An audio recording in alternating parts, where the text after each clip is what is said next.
Very happy and a healthy, beautiful good morning to all. Welcome back to my channel UPSC aspirants. आप सब लोग कैसे हैं? I hope आप सब अच्छे होंगे और अच्छे से पढ़ रहे होंगे। हम इस लेक्चर में कवर करेंगे अपने जीएम क्रॉप्स को, that is your genetically modified crops. I hope आपको सब समझ में आ रहा होगा, लेक्चर्स अच्छे लग रहे होंगे। टेलीग्राम चैनल को ज्वाइन कर लेना और चैनल को सब्सक्राइब कर लेना। चलिए चलते हैं, पेन पेपर ले आइए। जीएम क्रॉप्स मतलब होता है आपका जेनेटिकली मॉडिफाइड क्रॉप्स, जिसमें हमने जीन्स में कुछ मॉडिफिकेशन की हो। Also known as genetically edited crops, कुछ एडिट किया हो। And genetically injured crops, engineered crops, और इंजर्ड बोला, इंजीनियर्ड क्रॉप्स। ठीक है, इनको तीनों नाम से जाना जाता है। अगर पेपर में आ जाए तो बिल्कुल कंफ्यूज नहीं होना है, तीनों एक ही चीज है। अब इनके होते हैं आपके 3 types. First is your cisgenic crop, second is your transgenic, third is your non transgenic. देखिए सिसजेनिक, देखिए आप सिस से आप सिमिलर समझ सकते हो। सिस मतलब क्या होते हैं, आजकल आपके जेनजी वर्ड्स में सिस्टर को क्या बोलते हैं हम लोग? सिस। तो सिस मतलब सिमिलर, जो बहनें होती हैं वो एक जैसी होती हैं। ठीक है, तो इसके में क्या होगा आपका क्रॉस पॉलिनेशन और हाइब्रिडाइजेशन। ये आपकी सिमिलर क्रॉप्स होती है। सिमिलर क्रॉप्स में आपका हाइब्रिडाइजेशन किया जाता है और आपका क्रॉस पॉलिनेशन होता है। Trans means opposite. इसमें क्या होगा, transfer of gene between different species. Different दो अलग अलग तरह की स्पीशीज होंगी, उनके बीच में जीन्स का ट्रांसफर होगा।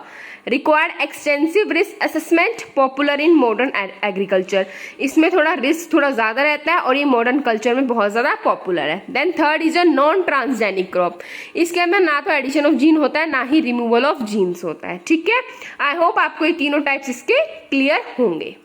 अब देखिए, हम देखते हैं ट्रांसजेनिक क्रॉप। इसके एग्जाम्पल क्या है आपके? BT cotton, golden rice, GM mustard और जीएम रबड़। अब हम देखते हैं इनके फायदे हमें क्या क्या होते हैं, है ना। हमें कुछ भी हम जेनेटिकली मॉडिफाइड क्रॉप्स हैं उनके क्या बेनिफिट्स हैं।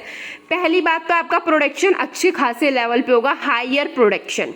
Second is your better nutrition, उसकी जो न्यूट्रिशन वैल्यू है वो बढ़ जाती है।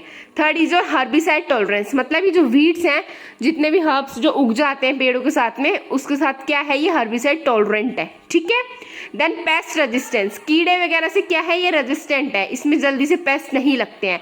ये जो पहले 4 है वो तो इसके मेन बेनिफिट्स है। 1 2 3 4 is your main benefit. Then 5th is your new plant product, आपको कुछ नए प्लांट प्रोडक्ट मिलते हैं। और मेडिसिनल प्रॉपर्टीज इन प्लांट्स, और हमें मेडिसिनल प्रॉपर्टीज भी मिलती है प्लांट्स में। तो ये 2 हो गए आपके एडिशनल। अगर एग्जाम में आ जाता है आपको, आप बताइए या मीन्स में आ जाता है, आप लिखिए इसके बेनिफिट्स क्या हैं, तो पहले आपको ये 4 लिखने हैं। देन आप ये 2 ऐड कर सकते हैं, बट ये 4 मस्ट है। ठीक है, आप देखते हैं reason behind protest of GM crops in India. क्या रीजन है, क्या वजह है जिसके कारण प्रोटेस्ट हो रहा है? पहली बात, health and safety concern. Unknown long term health effects on human and kettles, हमें पता नहीं कोई भी इससे लॉन्ग टर्म हमारे हेल्थ इफेक्ट्स हो सकते हैं। ठीक है, जिसके बारे में हमें ना पता हो, ह्यूमंस और कैटल्स दोनों पे। Lack of independent and transparent study on health issues, और अभी हम लैक कर रहे हैं इसमें। ठीक है, second is your environmental risk, resistance in pest for GM crops in long run. Threat of gene transfer from GM to normal crops leading to genetic population. अब एक और क्या थ्रेट है, अगर जो जीन ट्रांसफर हो गया जीएम से नॉर्मल क्रॉप में, तो क्या होगा, जेनेटिक पॉपुलेशन होगा। और जो जीएम क्रॉप्स हैं वो अटैक हो सकती हैं किसी और इंसेक्ट और किसी और पेस्ट से। ठीक है, now GM crops might harm pollinators and biodiversity. जो जीएम क्रॉप्स है वो आपके पॉलिनेटर्स और बायोडाइवर्सिटी को भी हार्म कर सकती है।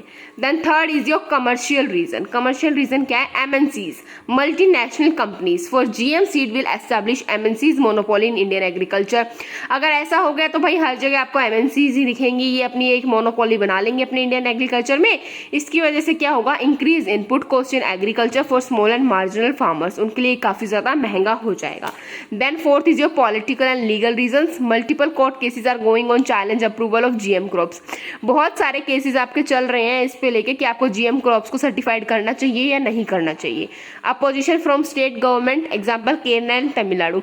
जो केरला और तमिलनाडु स्टेट है वो इसके अगेंस्ट में है, बिल्कुल अपोजिट में है, वो इसको सर्टिफाइड करने नहीं दे रहे हैं। ठीक है, तो this is all about your lecture. So आज के लिए इतना ही। Bye bye, take care, have a nice day. मिलते हैं आपसे एक और नए क्लास में।